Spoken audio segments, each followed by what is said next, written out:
Ceux avec qui nous envisageons de collaborer sont-ils des croyants authentiques au sens biblique du terme? Beaucoup de personnes et d'organisations se réclament du nom de Jésus-Christ et le confessent, même comme leur sauveur et Seigneur, tout en rejetant clairement ce que la Bible dit de lui. Les exemples les plus flagrants sont les Mormons et les témoins de Jéhovah qui prétendent suivre Jésus-Christ et se disent chrétiens tout en niant ce que dit la Bible sur la nature divine et l'œuvre de Christ. Un exemple moins flagrant est le christianisme libéral, qu'on retrouve dans presque toutes les dénominations et qui, tout en ayant une apparence chrétienne, rejette généralement des vérités essentielles. Les libéraux nient et minimisent souvent l'inspiration et l'autorité de la Bible. 2 Timothée 3,16. L'exclusivité du salut en Christ, Jean 14,6, 1 Timothée 2,5. Et notre dépendance totale de la grâce de Dieu pour notre salut sans les œuvres humaines, Romains 3,24, Galates 2,16. Éphésiens 2, 8, 9. On parle beaucoup aujourd'hui de l'unité entre évangéliques et catholiques. Les tenants de cette forme d'œcuménisme affirment que ces systèmes de foi sont tous deux chrétiens et honorent Dieu. Il y a cependant entre eux des différences de taille.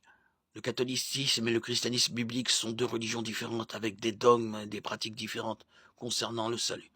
L'autorité de la Bible, le sacerdoce universel, la nature humaine, l'œuvre de Christ à la croix.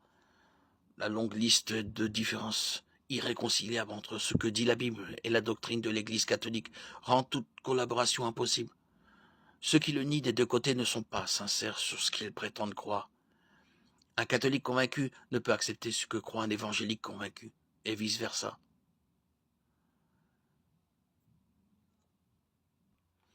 L'œcuménisme exerce une attirance notamment parce que des groupes qui divergent théologiquement défendent souvent passionnément les mêmes valeurs sur certains sujets. Les chrétiens bibliques sont généralement fermement pro-vie, attachés à la famille traditionnelle, soucieux des malades et des sans-abri et avides de justice.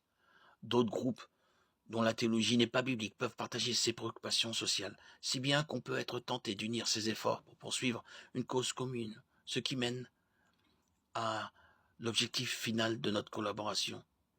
Les Écritures décrivent clairement comment vivre une vie chrétienne. Colossiens 3,17 l'exprime ainsi. Et quoi que vous fassiez en parole ou en acte, faites tout au nom du Seigneur Jésus en exprimant par lui votre reconnaissance à Dieu le Père. Pour ce qui est de notre interaction avec les perdus, Jésus dit en Matthieu 5,16 que de la même manière votre lumière brille devant les hommes afin qu'ils voient votre belle manière d'agir et qu'ainsi ils célèbrent la gloire de votre Père céleste. Matthieu 28, 18, 20 et 1 Corinthiens 2, 2 font de l'évangile notre première priorité.